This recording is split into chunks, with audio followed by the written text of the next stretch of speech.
Compound 9 chapter पढ़ाएंगे, तो वहां पर आपका एक होता है म्यू इफेक्ट, याद रखना म्यू इफेक्ट, जिसको चुंबकीय आघूर्ण निकाला जाता है, उसका सूत्र होता है root under n into n plus 2 BM, Bohr magnet. ये एन क्या है? नंबर ऑफ अनपेयर्ड इलेक्ट्रॉन की संख्या। जैसे नंबर ऑफ अनपेयर्ड इलेक्ट्रॉन इसमें कितना था? 1 था, तो एन के जगह 1 रखेंगे। किसी में नंबर ऑफ अनपेयर्ड इलेक्ट्रॉन 2 होगा तो 2 रखेंगे एन के जगह। बस आज का क्लास इतना ही तक, फिर हम नेक्स्ट वीडियो में आप लोगों से मिलते हैं। तब तक शोमुखी परिवार से आप जुड़े रहिए, लाइक कीजिए, शेयर कीजिए, सब्सक्राइब कीजिए, और अगर आपको कोई दिक्कत होती है कहीं टॉपिक समझने में, कमेंट सेक्शन में डालिए, हम पुनः नेक्स्ट वीडियो लेकर हम आएंगे। धन्यवाद। Hello guys, welcome back my YouTube channel चौमुखी कोचिंग।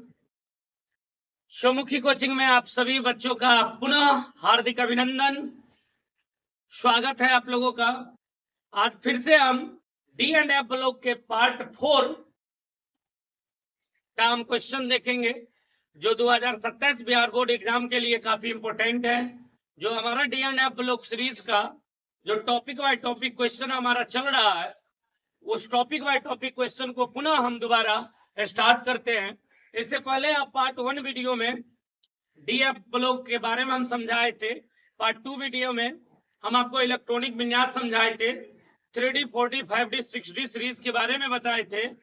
आज पुनः थर्ड वीडियो में हम आपको इसकी विशेषताएं बताए थे कि डी ब्लॉक के तत्व परिवर्तनशील ऑक्सीकरण अवस्था प्रकट करते हैं क्यों,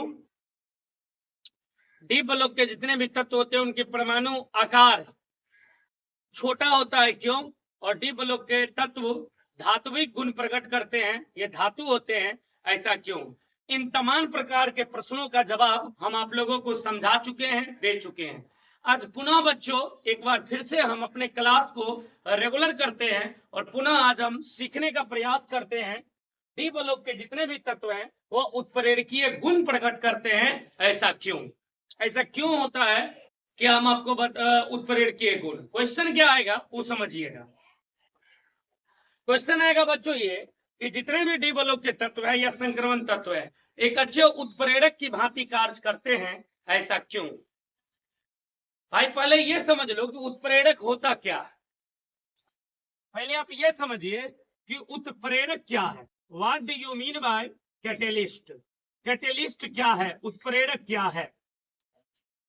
हुआ उत्प्रेरक वैसे पदार्थ होते हैं जो किसी रासायनिक अभिक्रिया में भाग लेकर अभिक्रिया के वेग में परिवर्तन ला देते हैं। यानी कि कोई भी उत्प्रेरक अभिक्रिया में भाग लेगा और अभिक्रिया के सक्रियण ऊर्जा को कम करके उस रिएक्शन को जल्दी करवाने का काम करेगा, वही चीज होता है बाबू उत्प्रेरक। आपको भली बात ही पता है कि उत्प्रेरक क्लास 12 में ही चैप्टर नंबर 5 में आप पढ़े होइएगा, उत्प्रेरक के प्रकार भी पढ़े होइएगा। उसी उत्प्रेरक के बारे में हम आपको बता रहे हैं। उत्प्रेरक के बारे में मोटी मोटी बातें जान लीजिए कि उत्प्रेरक किसी रासायनिक अभिक्रिया में, उत्प्रेरक किसी रासायनिक अभिक्रिया में भाग लेकर अभिक्रिया की गति में परिवर्तन लाता है। ये परिवर्तन जो होता है वह सक्रियण ऊर्जा को कम करके लाता है, सक्रियण ऊर्जा को मतलब आप समझते होइएगा। एक्टिवेशन एनर्जी कहने का मतलब होता है बाबू कि वैसा ऊर्जा जहां से कोई अभिकारक उत्पाद में बदलने की प्रक्रिया को प्रारंभ कर दे, जहां से कोई अभिकारक उत्पाद में बदलने की प्रक्रिया पूरी हो जाती है जितनी ऊर्जा को लेकर बाबू, उसी ऊर्जा को हम कहते हैं सक्रियण ऊर्जा। हमेशा याद रखने योग्य बात है चेला, हमेशा याद रखिएगा ये बातें। उत्प्रेरक के बारे में एक एग्जांपल समझ लीजिए कि जैसे मान के चलिए आप कोचिंग आते हैं, आप स्कूल जाते हैं अपने पढ़ने के लिए, आप स्कूल या कोचिंग अगर पैदल जाइएगा तो आपको समय ज्यादा लगेगा, लेकिन आप वहीं स्कूल या कोचिंग आप अपने बस या साइकिल से जाते हैं तो आपको टाइम बहुत कम लगता है। बस या साइकिल का काम क्या होता है? बस या साइकिल का काम है आपको जल्द से जल्द पहुंचा देना। आप क्लास में पढ़ते हैं या नहीं पढ़ते हैं, या क्लास में शोरगुल मचाते हैं, आप होमवर्क पूरा करके ले गए हैं कि नहीं ले गए हैं, इस चीज से उस साइकिल का कोई मतलब नहीं होता, उस बस को कोई मतलब नहीं होता। सेम वही उत्प्रेरक है। उत्प्रेरक वो होता है जो आपको जल्दी रिएक्शन करवाता है। जिस प्रकार साइकिल या बस आपको जल्दी पहुंचाया, उसी प्रकार उत्प्रेरक का काम रहता है कि वह जल्दी रिएक्शन करवाने का।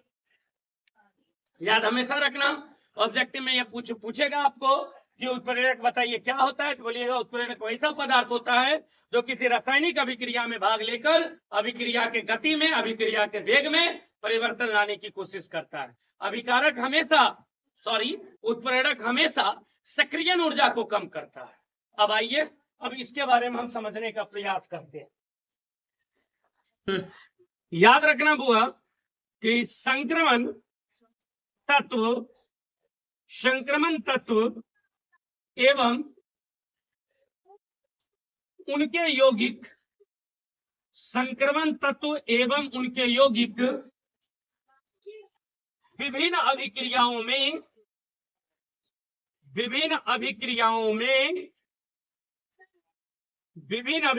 में उत्प्रेरक का कार्य करते हैं। उत्प्रेरक का कार्य करते हैं।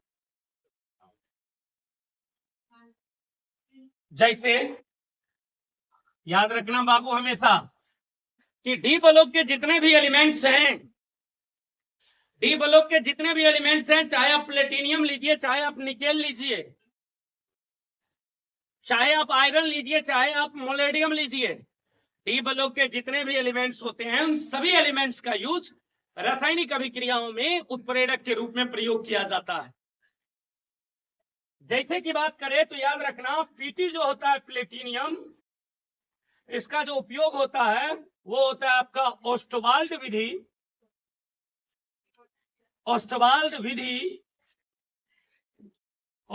विधि से नाइट्रिक अम्ल के उत्पादन में।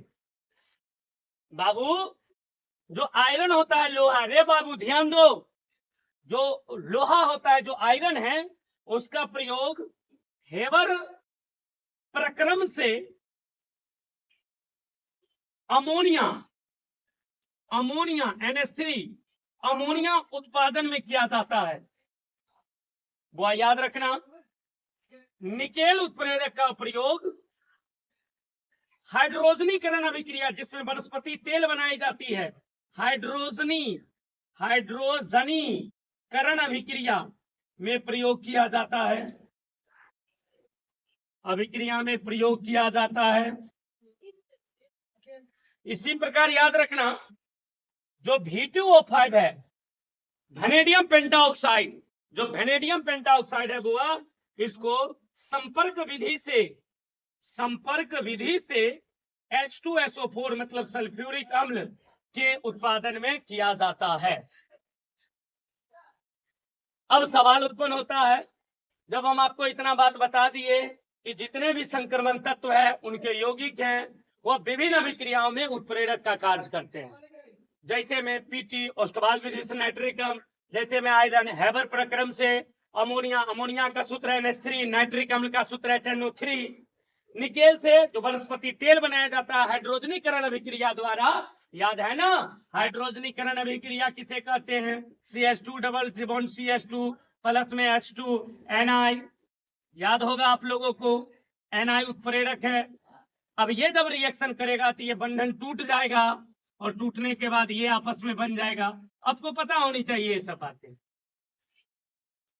ये तमाम प्रकार की जो बाबू चीजें होती है, इन सभी अभिक्रियाओं में उत्प्रेरक का प्रयोग किया जाता है।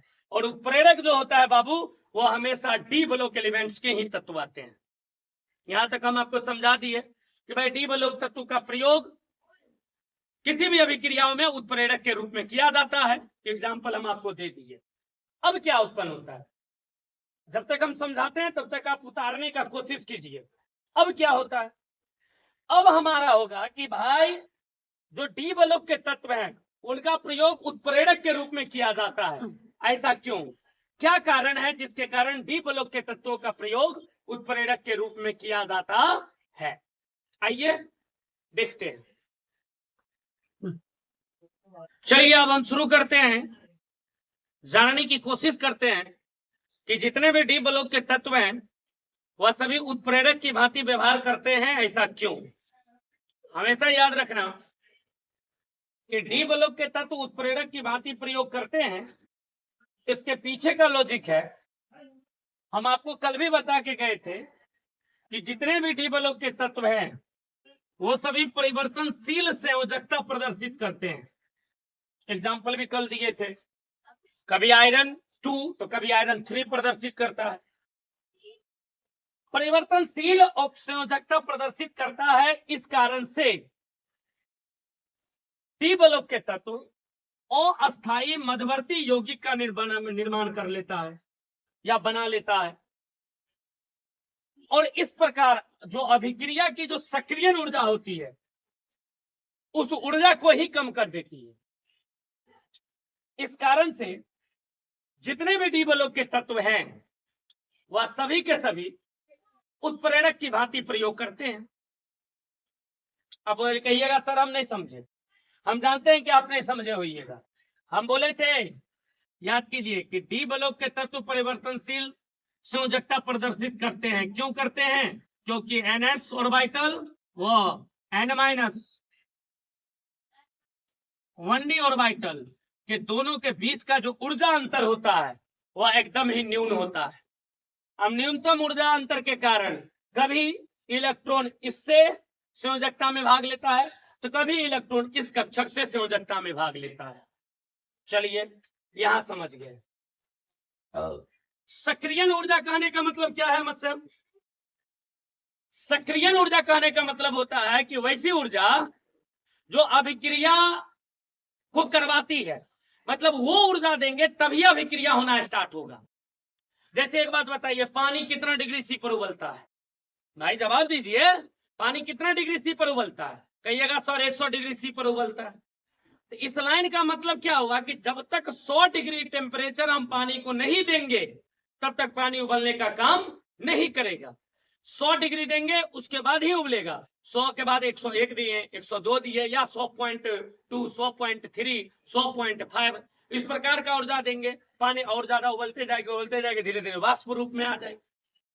लेकिन 100 ऊर्जा तो चाहिए, 100 डिग्री सेल्सियस तो चाहिए जहां से वो उबलना शुरू करे, तो वही 100 डिग्री सी होता है सक्रियण ऊर्जा। जैसे आपका नेट दोबारा आता है 12 बजे रात को, तो कम से कम उसका बाउंड्री बना हुआ कि आपका इंटरनेट जब खत्म हो जाए तो 12 बजे रात होगा तभी जाके आपका नेट आएगा, दोबारा एक्टिवेट होगा। तो भाई वह नेट आने का सक्रियण ऊर्जा हुआ। अब उत्प्रेरक क्या करता है? वही सक्रियण ऊर्जा को कम कर देता है। जो हमारा 12 बजे नेट आ रहा था वो नेट हमको 10 बजे आ गया। जो 100 डिग्री सी पर पानी उबल रहा था वो अब 90 डिग्री पर सी पर उबलना शुरू कर देगा। यही काम उत्प्रेरक करता है, हमेशा याद रखिएगा। अगर आपसे कोई पूछे कि डी ब्लॉक के तत्व या संक्रमण तत्व उत्प्रेरक की भांति व्यवहार करते हैं, ऐसा क्यों? तो आप बोलिएगा कि डी ब्लॉक के जो तत्व होते हैं वो परिवर्तनशील संयोजकता प्रदर्शित करते हैं। इस डी ब्लॉक के जो तत्व होते हैं वो उत्प्रेरक की भांति व्यवहार करते हैं। इसका कारण है कि परिवर्तनशील संयोजकता जितने भी है डी ब्लॉक के तत्व प्रदर्शित करते हैं, जिसके कारण वो अस्थायी मध्यवर्ती यौगिक बना लेते हैं, और इस प्रकार इस दोनों के कारण सक्रियण ऊर्जा कम हो जाती है। इसलिए डी ब्लॉक के तत्वों का प्रयोग हमेशा उत्प्रेरक के रूप में किया जाता है।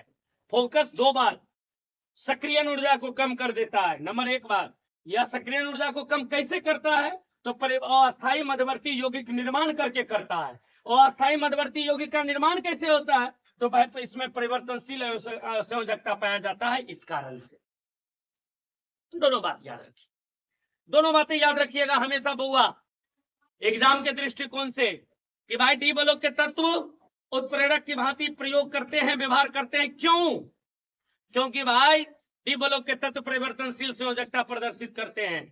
परिवर्तनशील संयोजकता प्रदर्शित करने के कारण ये अस्थायी मध्यवर्ती यौगिक का निर्माण करते हैं, और अस्थायी मध्यवर्ती यौगिक का निर्माण होता है तो यह सक्रियण ऊर्जा को कम कर देता है। यही इसका रीजन है, इसके अलावा कोई रीजन नहीं है बुआ।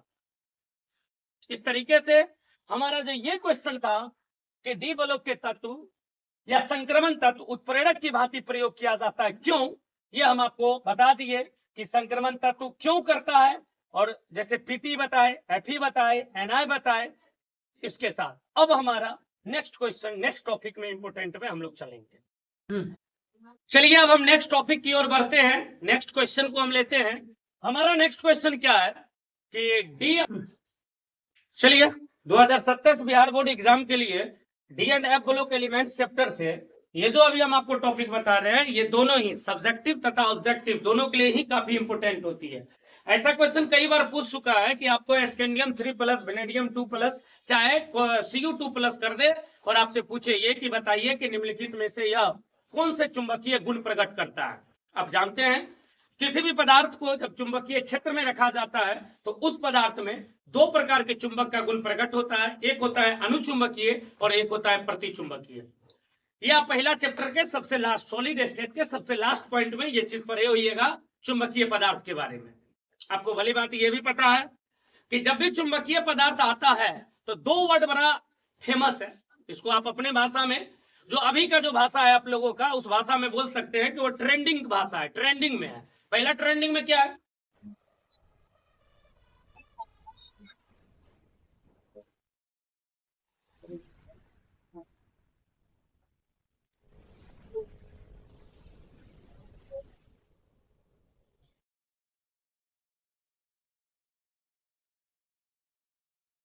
इसके साथ अब हमारा नेक्स्ट क्वेश्चन, नेक्स्ट टॉपिक में इंपोर्टेंट में हम लोग चलेंगे।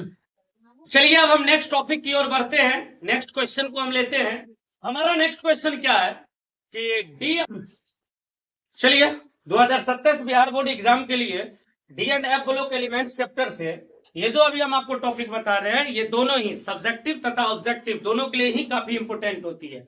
ऐसा क्वेश्चन कई बार पूछ चुका है कि आपको स्कैंडियम 3+, वेनेडियम 2+, चाहे Cu2+ कर दे और आपसे पूछे ये कि बताइए कि निम्नलिखित में से यह कौन से चुंबकीय गुण प्रकट करता है। आप जानते हैं किसी भी पदार्थ को जब चुंबकीय क्षेत्र में रखा जाता है तो उस पदार्थ में दो प्रकार के चुंबक का गुण प्रकट होता है, एक होता है अनुचुंबकीय और एक होता है प्रतिचुंबकीय। यह पहला चैप्टर के सबसे लास्ट, सॉलिड स्टेट के सबसे लास्ट पॉइंट में ये चीज पढ़े होइएगा चुंबकीय पदार्थ के बारे में। आपको भली बात यह भी पता है कि जब भी चुंबकीय पदार्थ आता है तो दो वर्ड बड़ा फेमस है, इसको आप अपने भाषा में, जो अभी का जो भाषा है आप लोगों का, उस भाषा में बोल सकते हैं कि वो ट्रेंडिंग भाषा है, ट्रेंडिंग में है। पहला ट्रेंडिंग में क्या है, सबसे पहला ट्रेंडिंग में आप आ जाता है आपका, वो आता है आपका अनुचुंबकीय। हमेशा याद रखना बुआ, ये सब ध्यान देने योग्य बात ये है। अनुचुंबकीय, एक होता है बुआ प्रतिचुंबकीय। ये दो ऐसे चीजें हैं प्रतिचुंबकीय जो आपको हमेशा याद रखना पड़ेगा। अब इसका कंडीशन क्या है बुआ, अब इसका कंडीशन दो टाइप का होता है, थोड़ा ध्यान देना, इधर उधर मत देखिए, थोड़ा ध्यान दीजिए बुआ। दो कंडीशन होती है। अनुचुंबकीय उसको कहते हैं जहां पर हमारा डी ऑर्बिटल में अनपेयर्ड इलेक्ट्रॉन पाया जाएगा। जब आपका अनपेयर्ड इलेक्ट्रॉन होगा डी ऑर्बिटल में, चाहे वह एक भी इलेक्ट्रॉन अनपेयर्ड हो, तो वो समझ जाइए बुआ अनुचुंबकीय है।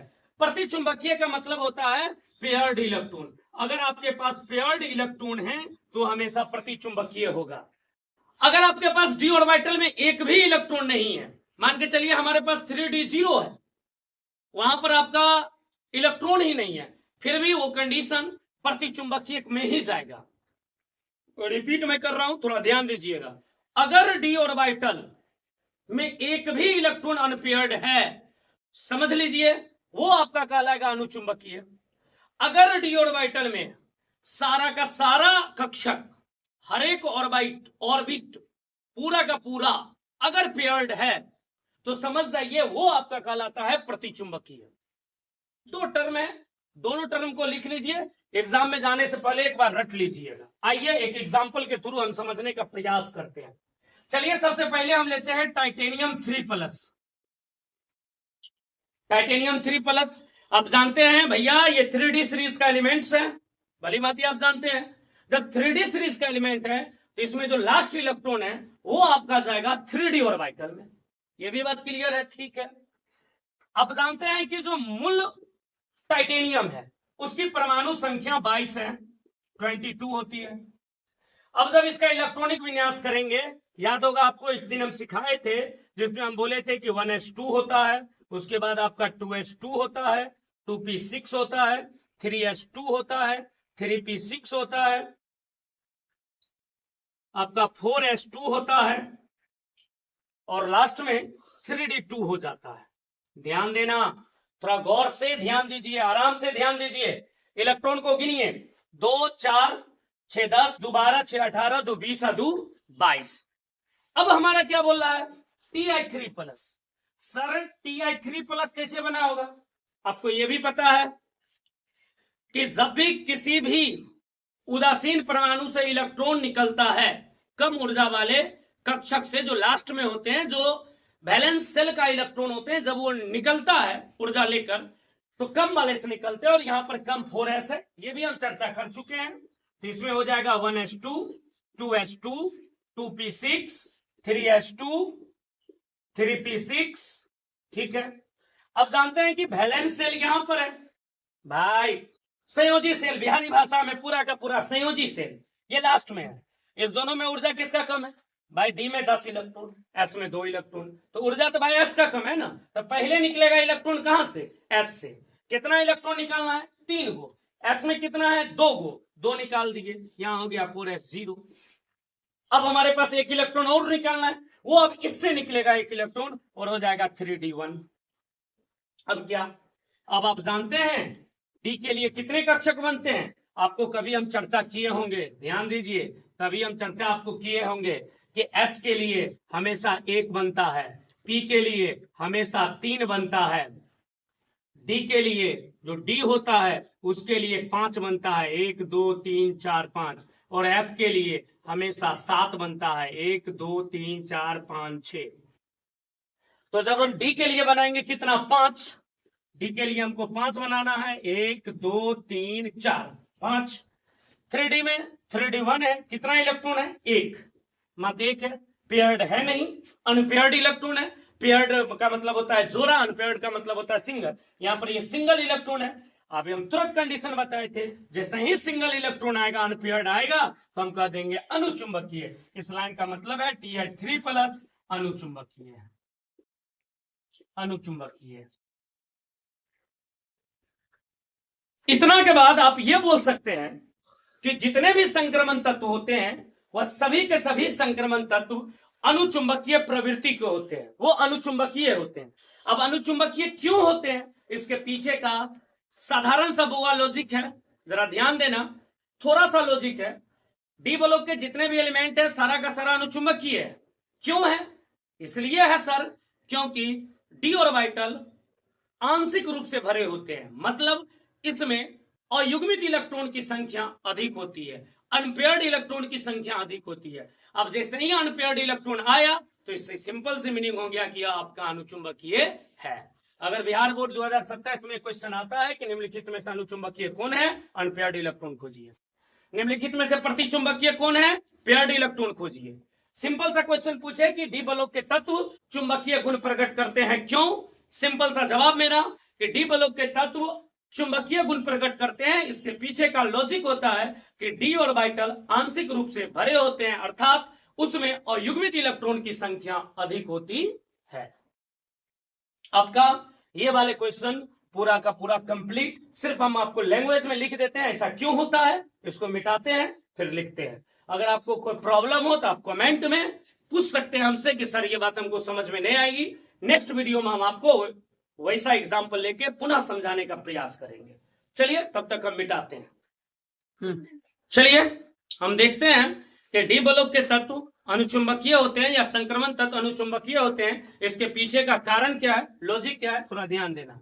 हम लिखेंगे ये, अगर हमारा क्वेश्चन रहेगा कि संक्रमण धातु अनुचुंबकीय होते हैं क्यों, तो हम इसका जवाब लिखेंगे कि संक्रमण धातुओं के यौगिक, संक्रमण धातुओं के यौगिक प्रायः अनुचुंबकीय होते हैं, अनुचुंबकीय होते हैं, अनुचुंबकीय होते हैं क्योंकि क्योंकि क्योंकि डी ब्लॉक के एलिमेंट्स के डी ऑर्बिटल या n-1d कक्षक में अयुग्मित इलेक्ट्रॉन की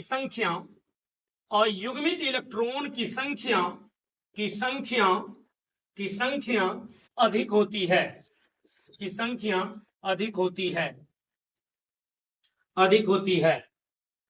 इस कारण डी ब्लॉक के तत्व या संक्रमण तत्व